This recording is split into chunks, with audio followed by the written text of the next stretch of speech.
timeoutmarketboston.com. Also brought to you by Shaw's and Star Market, perfecting the art of fresh. And Sam Kennedy joins us this morning. Hey, Sam.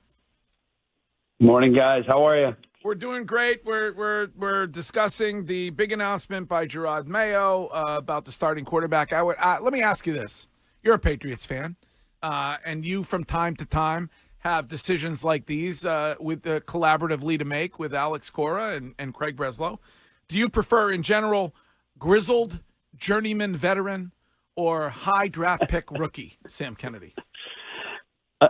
I'm with Mink. I mean, you guys, let's let the season start before we start, declaring that the season's over. And what do you say? What's up with you media types? I know. Jeez. I know. That's all we do. Is we're always so negative. Listen, the last thing the Patriots need is some dope from the Red Sox commenting about what's happening at their place. We got enough of our own problem.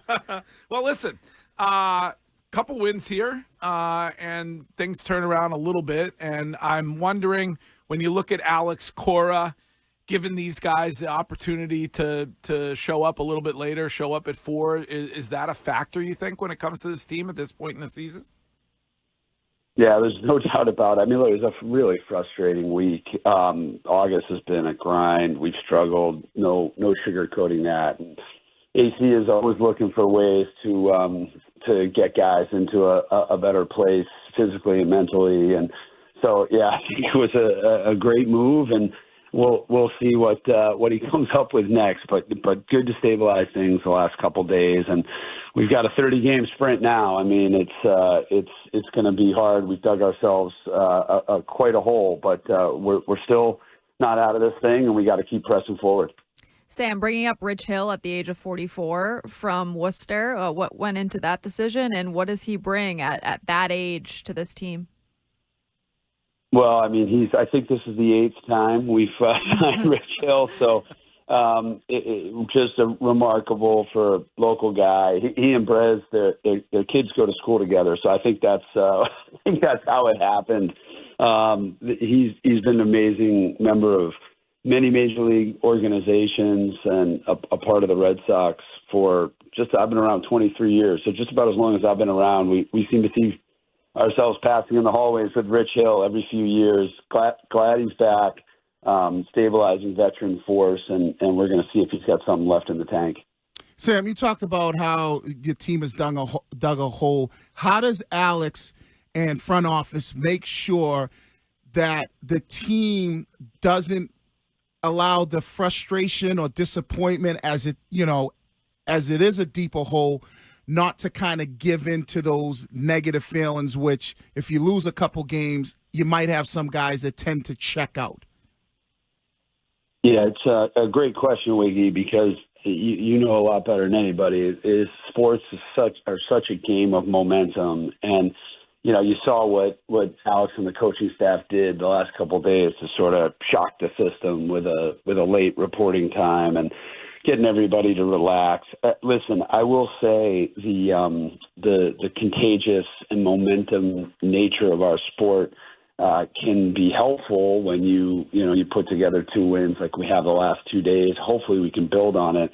But you've got a resilient group of young guys. I mean, all year long, players that have just stepped up and really said, listen, we don't care. There was not a lot of expectations from the outside. We had high expectations from the inside of that clubhouse and across the organization. So just blocking it out, I heard Tristan Casas addressing the 5-game losing streak, and he was great about it. He said, listen, it doesn't bother us. We're ready to go. So there's belief, resiliency, and a lot of talent in that clubhouse. So it's hard, but you just have to stay positive. It's such a grind. I feel like August has been a bugaboo for us since 2021, where we've had a bit of a dive, and we had a great month of April and June, solid July, and it's just been frustrating to fall off here in August, but hopefully we stop the bleeding the other night. We can get back on track.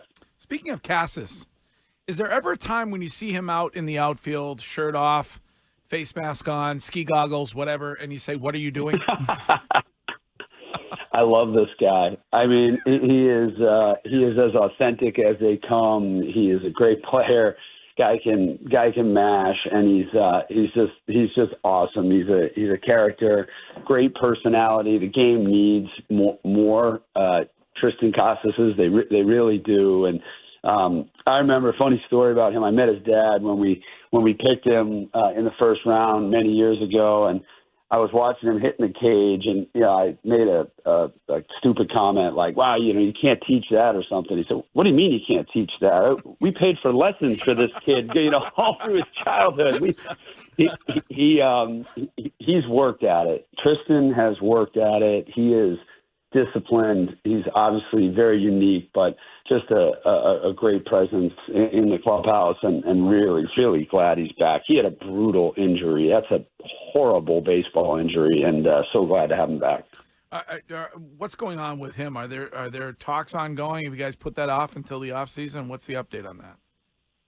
Yeah, no talks ongoing right now, but we have had talks in the past, and those will continue. Certainly, a lot of these younger players who have emerged as mainstays with the club, you want to try and keep around for a long time, and so hopefully that'll be the case with Tristan and others. All right, Sam. Well, thanks for taking the time. We'll talk to you again soon, and keep it going over there. All right, guys. Yeah. Thanks a lot. Talk soon. You guys have a way of pulling us back in every time we might be out, Sam. You know that. He hung up on you. Oh, yeah. Did he hang up? He That heard was it. like Mayo. It was done. He was quick. out. I mean, he was out. One of Mayo's quickest press conferences ever.